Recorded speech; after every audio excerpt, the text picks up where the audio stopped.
Hello everyone, welcome back to Techavro. In this quick tutorial, I will show you how to stretch or slow down audio in Adobe Premiere Pro.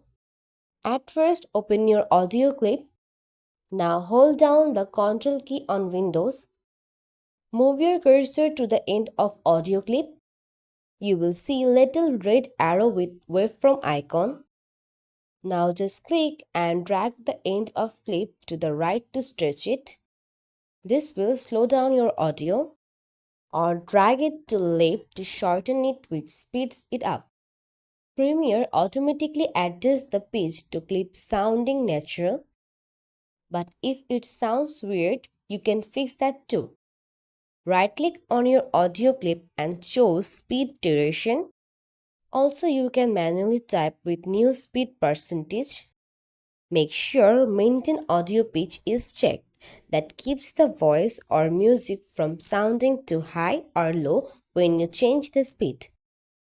And that's how you have just learned how to stretch, slow down or speed up audio in Adobe Premiere Pro. If you all like this video, please like and subscribe to our channel. Thank you.